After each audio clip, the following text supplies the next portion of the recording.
What's the word, my people? Hope everyone's doing fine. We're just preparing for Paris Fashion Week right now.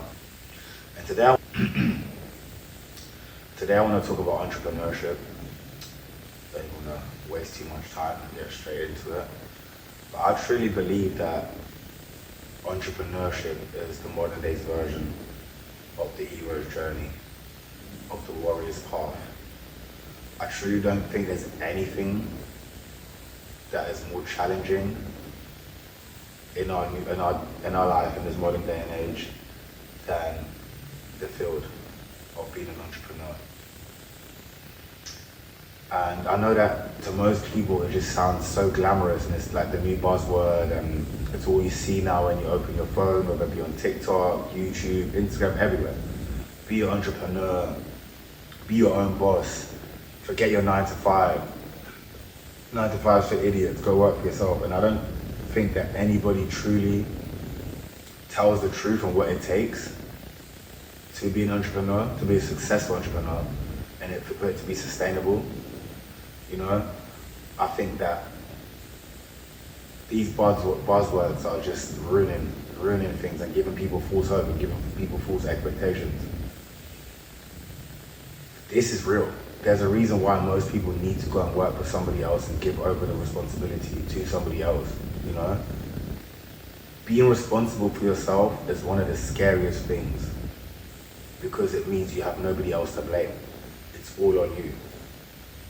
Everybody wants to get the glory and to be the one being celebrated, winning the championship, holding up the trophy. But what about when things go wrong and you have nobody to blame but yourself? And not only just that, but everybody else is also blaming you.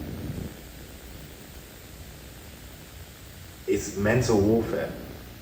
Like, it's insane how much it takes from you to really do this thing. Just like anything else, there's levels. So someone might say that it's not that deep or I'm over sensationalizing it. That might be because the level's low. I'm trying to be at the top. Anything I've ever tried to do, I want to be at the top of it. I'm not here to waste time. I'm not here to mess around. And I'm in this and I've been in this. I've never had a job. I had a job for one day when I was like 19. I've never had a job. I'm the definition of in the deep end with the sharks, being figuring it out. I've been living on like death ground basically ever since I can remember. Basically ever since I dropped out of uni, I've been living on death ground where it's a situation where if I don't do this, if I don't figure it out, I'm fucked.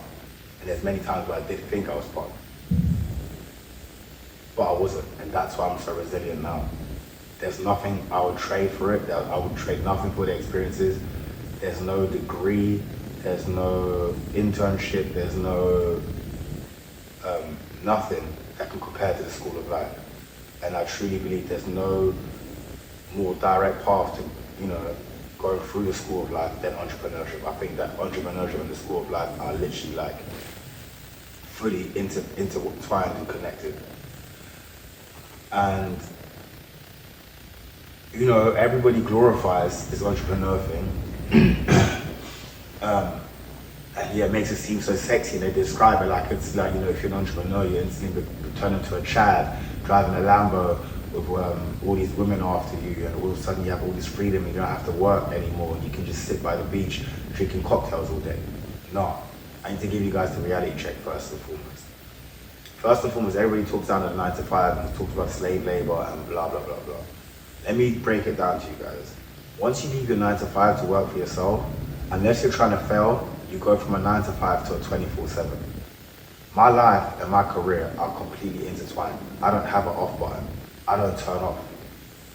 I'm in this at every single moment. I might wake up at 3 a.m., 4 a.m. with an idea and I need to get my phone out and I need to write it down.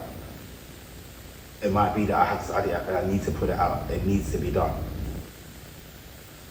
It feels like a blessing and a curse because I can't turn this off, even if I wanted to. This is my life, and I've accepted that. People think that, I don't want to be told what to do. I don't want to be told what to do. I'm going to be my own boss. I don't want to have anybody to answer to. Well, newsflash, buddy. You might quit your 9 to 5 where your boss, was the one telling you what to do. But guess what? Once you become an entrepreneur, a business owner, your customers are your boss. Your customer satisfaction is your boss.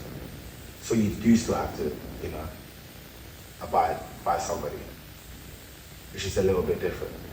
Everybody wants this life, and I always repeat this, of having no authority over them when they have no authority over themselves. It does not make sense, okay? You're gonna come into the sea where we're at, and you're gonna drown. This ocean is deep, you're going to drown, and if you don't drown, one of these sharks will come around and bite your head off. And then nobody's gonna be there to help you. There's no HR, there's no, I don't know what you guys have, pensions and all of that, there's none of that.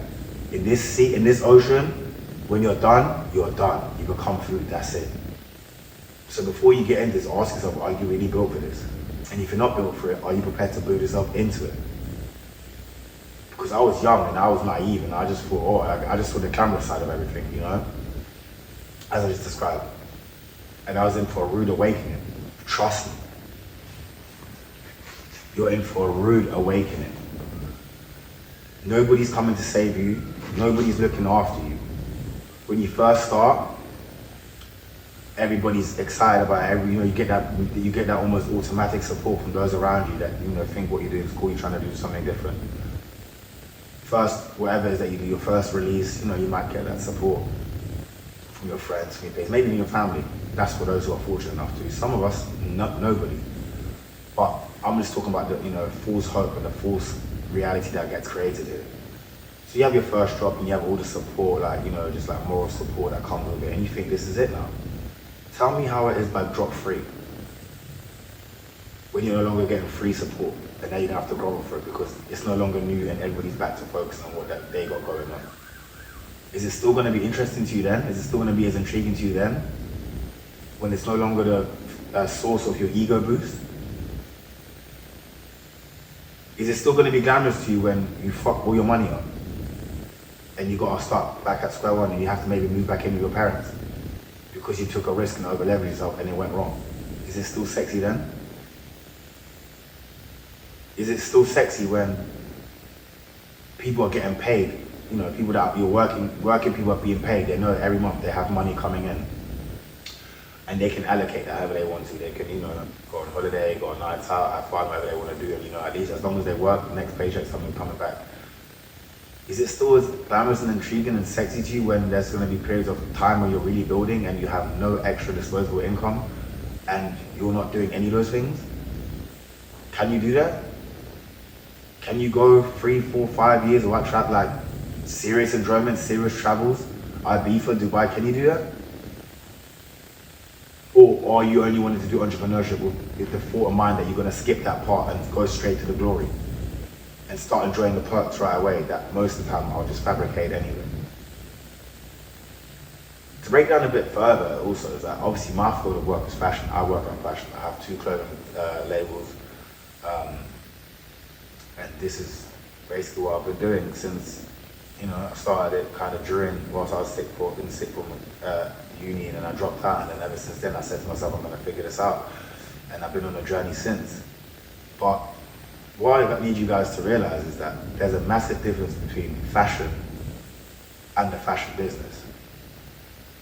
Massive difference.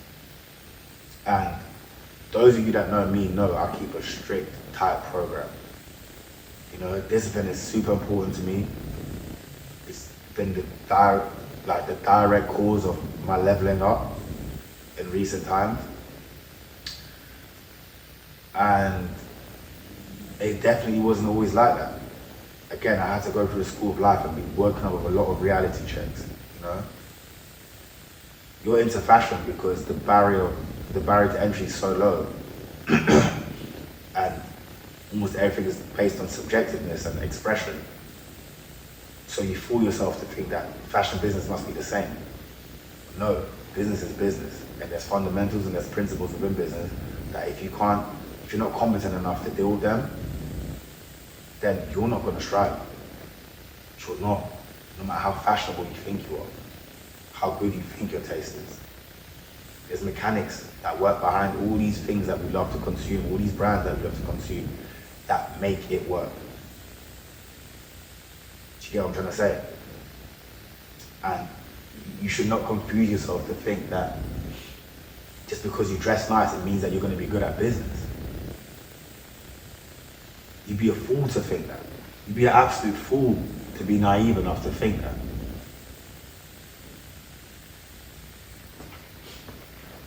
The lonely nights, not having money to spend on any of the things that you want to, people not believing in you, your own family not believing in you, your mother and your father thinking that you're a bum and talking to you like you are a bum, calling in other family members to intervene with you like you are the crazy child, the black sheep that has absolutely lost it, that needs our family members to come in to trying to get them back on track.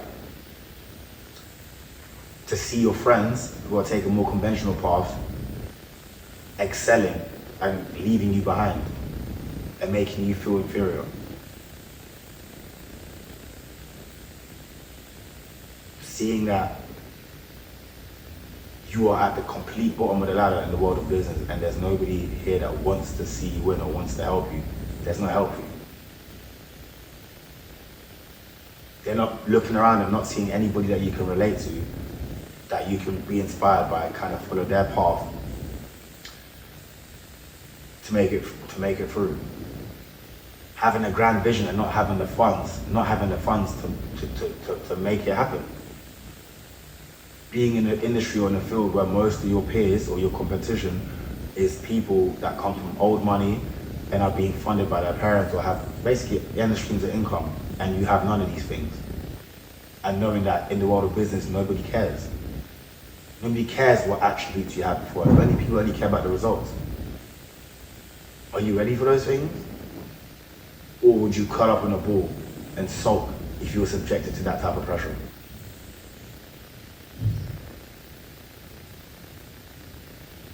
What would happen? How would you react if you'd worked hard for some money for your business and PayPal through their fucking terrible scamming ways freeze your funds, 20 grand to be exact, and let you know that you're not going to be able to access them for 6 months? Are you going to be able to take that on the chin and just carry on moving like that never happened? Or are you going to sulk and act like a victim?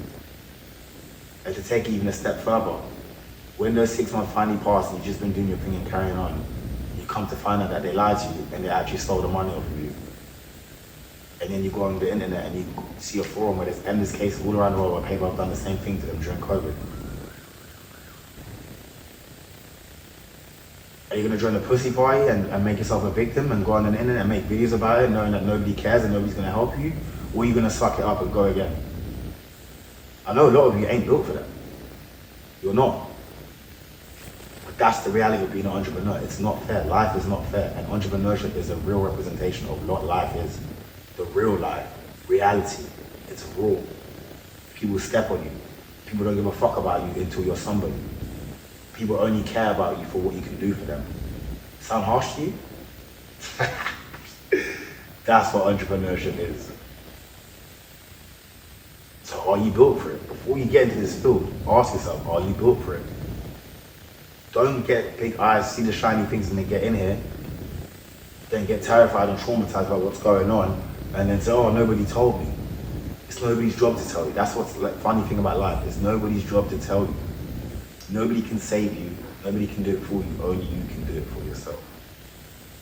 And being an entrepreneur will expose that to you more than anything else in this world. When things are good, everybody's here, everyone wants to know. Oh, when it's a celebration, But when things are going bad, I mean, I was not that things are bad right now, but when it's time to work, I'm by myself. I'm here by myself.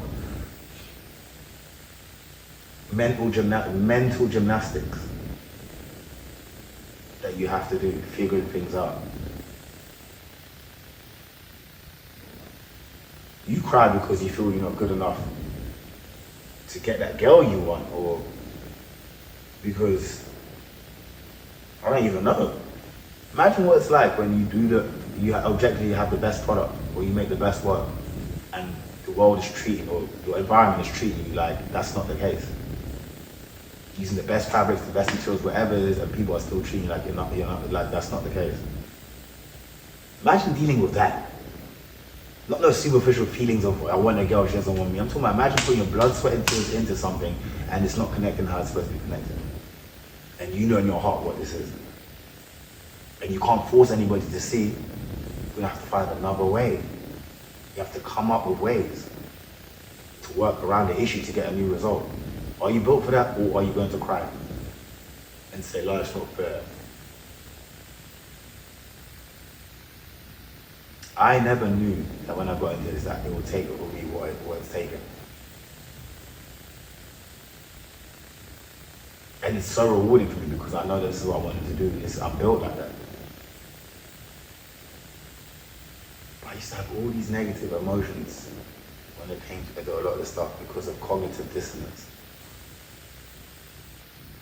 Subconscious knowing you're alive. You have all these wants, yet you put up no points, nothing to deserve the things that you want. We're living in an entitled world. We're all baby brats, we're all brats. Back in the days, our ancestors had to fight. They had to do real shit just to eat. Everything's soft now. We're soft. So guess what? When life becomes soft, you've got to make life hard for yourself to make yourself hard. And that's what I do. I train like a professional athlete. I train every single day. High intensity. Anyone that follows me knows what I'll be on. And it's not because like I'm some uber fitness freak. I have really no desire or nothing that to do with fitness for real, in terms of like professionally. But it's because I came to a point where I had to realize the mental resilience, the mental strength that is required to succeed in business. The only other thing that you can compare it to is professional sport. They know what it's like. Footballers know what it's like. That 1 minute they love you and everyone's sharing your name, and another minute you're shit and you got 100 people, or whatever, how many people saying that you're the worst thing ever, get him out of it, he's making a living. It came to a point I realized I wasn't tough enough. My stress tolerance was nowhere near high enough, and I had to up it. Because some of the things I was facing, like the PayPal situation that I just told you guys about, at the time, it absolutely broke me. And it made me realize that I'm not strong enough currently. There's a bitch living inside me that I've not killed. There's a fear inside my heart that's making me lock up and paralyzing me like a deer caught in headlights. When I realized that, I realized, yes, it's time to go back in that chamber. That's how grueling entrepreneurship is. Who would think that me being in the fashion industry and me owning fashion businesses will be so demanding stress-wise and everything that it will cause me to start training every single day like I'm training for a fight like a boxer would, or how these professional top-level athletes would. I invest a lot of money into my personal trainer, my boxing coach. For what? I'm not trying to be a Mr. Olympia or go on the stage in a little panties. I ain't got no desire to do none of that. It's for the mental. This entrepreneurship is so mentally challenging that I need to be in that zone and stay in that zone in order to perform. Just to give you perspective. A lot of people ask like how I know the things that I know. It's because I've been on a journey. Like I really be studying psychology, metaphysics. I really be using my YouTube how it should be used. Like my algorithm on YouTube is perfect, and it's been like that for a long time. I don't see bullshit because I don't have time for bullshit. I'm in an industry where I'm already behind. I came into where I'm at behind. I'm doing stuff that on paper I've got no business trying to attempt. And you see the difference between people like me and people like you is that you're entitled enough to get into something like that, knowing that the odds are against you, but not prepared to do the extra work required to beat the odds. And then cry when you're living in that reality. If I'm going against people who went to private school and their dad will fund their whole collection as a little passion project, and I come from a poor background, my parents don't have no money, let alone any interest or desire in my dreams of being a fashion designer prior to the point of it having some objective success, how the hell am I gonna do it? I'm gonna have to fucking work. I'm gonna have to work, boy. How do you think that shit happens? And it's I'm aware of that and I'm willing to do that. We don't have wants without work. Like, that don't happen. That don't work. Like, the loneliness I felt on this journey, just this feeling of just low self-esteem, feeling like you're not nothing, feeling like you ain't done shit. You know what it is? But I needed that. I needed that. Everything that I've gone through is exactly what I needed, because I was weak, I was naive, I was ignorant. Everything I've gone through is exactly what I needed to grow as a human being. And that's why I actually generally tell people, if you really want to like reach your full potential even as a human being and push the limits, entrepreneurship is going to take you there. Back in the day, I don't know what they'll do. You guys are warriors and they'll go on big quests and all that. We live in a different world now. Everything is easy, everything is accessible. There's a few things left, and entrepreneurship, honestly, objectively, is the one, because it has so many layers to it, so many angles to it. Like there's always something wrong. There's always a problem to deal with. There's always a fire to put out. There's always growth. There's always work to be done. There's always a competitor that's creeping up and coming to take what's yours. There's always somebody ahead of you that just keeps going, keeps adding new things. That if you're gonna try and compete, of course we're not in to compete, but if you're gonna try and be in the race, you're gonna have to up your level.